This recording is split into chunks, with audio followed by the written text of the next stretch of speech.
All right, we're going to get into the Giro, how the Giro was won 2020. Tao Geoghegan Hart won over Wilco Kelderman and Jai Hindley.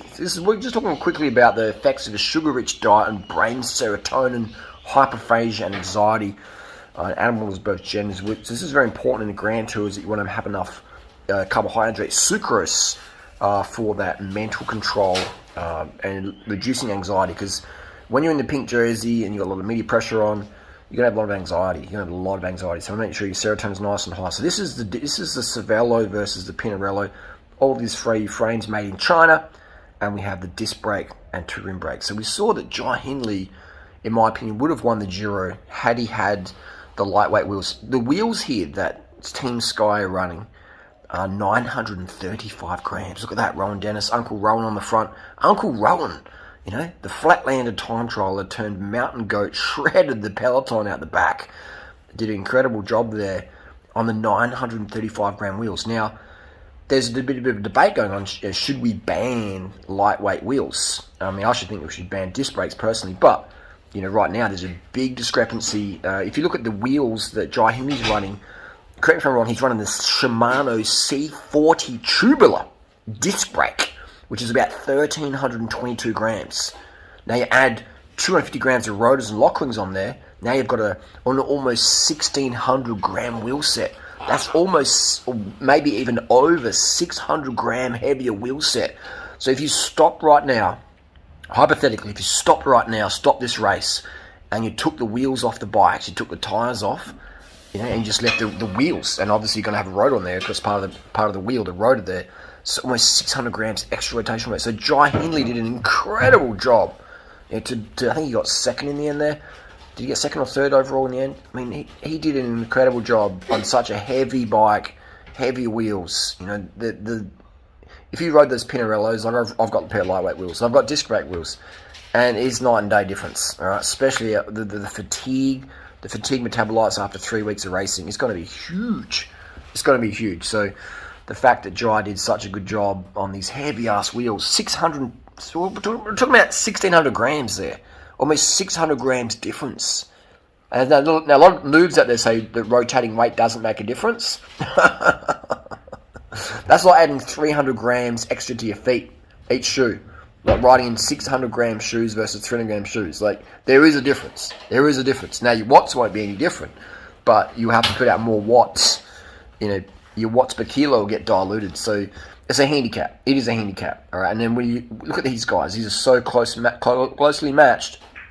But Jai's on wheels that are 600 grams heavier. And Tao Geoghegan Hart, THG. Let's call him THG. He's on 935 grams. These Millenstein clinches are 930. So tubulars, 935 grams. And the Shimano tubulars are close to 1,600 grams. Because you obviously you gotta, you know, you're running with disc brakes, so you're gonna. That's where disc brakes add the weight, the rotors and the wheels. You need more spokes, so your wheels less aero. You got slower wheel changes, and you've got a risk of breaking spokes as well because you've got to try and make the wheel so light to try and counter effect the extra dead weight. I mean, Jai Hindley doesn't need disc brakes. The guy's got exceptional skills. You're not in the Giro. You're not a World Tour rider if you don't have good enough skills. Like, you're just not. So there's this marketing there. Jai must have signed a contract with Cervelo saying, yeah, I'll ride, commit to disc. And Wilco Kelderman says, no thanks, I'm staying with the rim. And look at the differences here. You can just see that Jai is on the limit in the saddle and just, you know, really just trying to hang on there. And TGH out the saddle for that marginal gain extra. But just the wheel differences. I mean, I own both of these wheel sets. I own the lightweights. I've ridden the Shimanos. And yeah, I've got the Zip Turbo 2 disc. It's just, I mean, it's great for gravel. It's great for gravel. But yeah, at this level, where you're on the absolute limit, I mean, look at the fatigue on the faces. Look at the eyes, you know. These guys are young guys. They're only like 20-something. They're young. They're babies, you know. They're baby boys. But you can see the stress in their eyes. Like, this is hard on the body, you know. This is a hard effort. So to have that disc brake penalty, you know, you've got Wilco Kelderman here. You know, his face seemed to hold. Yeah, his face seemed to puff out in the last week. I'm not sure what was going on there, but his face seemed to puff out a bit, like he was gaining weight. You know, some riders do gain weight at the end of the Grand Tour, so it looked like Wilco Kelderman was gaining a bit of weight in the last week there, so that maybe that took his edge off. He did a great ride though. He was up there. I mean, all these guys are up there, especially Jai and the Sunweb crew. You know, like Wilco and Jai were up there. Rowan Dennis, look how fresh Uncle Rowan looks like. You know, Uncle Rowan looks fresh. He's getting a bit of a clap there. He's got his jersey a bit unzipped, and you saw all the other guys who all had their jerseys unzipped, except for Jai Hindley. He had it zipped up all the way. That's how fresh he was feeling. So, but at the same time, you know, you see his eyes indicated a high level of stress. But he did a fantastic. I mean, that's a breakthrough ride. You know, no one would have put money on the second. Well, I'm not sure, second or third in the end. No one would put money on that, but they will in the future. This is an interesting photo. Look at the body language here. You've got TGH. He's got his hand under his armpit.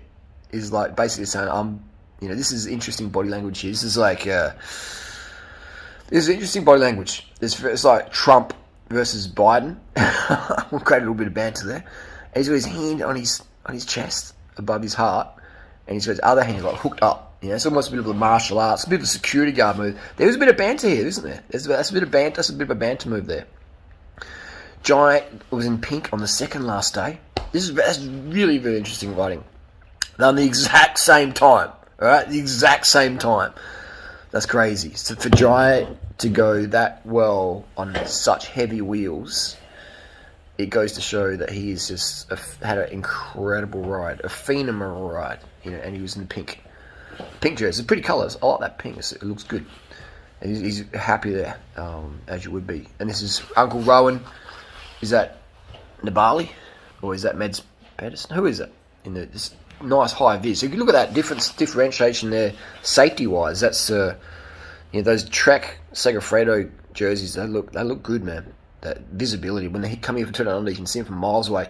And now Team Sky, aka Ineos, aka Grenadiers, they generally run the neon orange for training, which is good. It's just rider safety. I think, you know, Team Sky did start that black trend back in the day. And look, this is Wilco Kelderman here, so you can see. Look at his face. I mean, these guys aren't fat by any means, not even close, but you can see there is some fluid retention going on there. And I would say he's probably, you know, looks like he's 2 or 3 kilos over his ideal. And you go on the right. I mean, who's the guy on the right? Look how skinny his arms are. Look at his shoulder, his deltoid, his lateral deltoid is literally the same diameter, circumference as his wrist. You know what I mean? That's lean. That's lean. This is TGH here. You can see his belly is full of food. His diaphragm's popping in and out. That's where you're breathing. You're breathing in and out. And you can sort of see here, he's aged. You know, these guys are babies, but you can see that maturity there, the pressure, the on his shoulders there. It ages you, not in a bad way. Like, you know, it turns you more masculine. So he's got that vibe going on there. He's left the schoolboy vibe, and he's become more of a man in that photo there. You can see Nibali here, just thinking, who are these kids, man? Who let these kids out of school? What's going on? Like, where's the school bus? Come and collect them and take them back to where they came from. Nibali on the heaviest Trek and Monda ever. This is literally the heaviest Trek and Monda ever. The heaviest Trek and Monda ever in the World Tour. It's pretty crazy. We're 2020.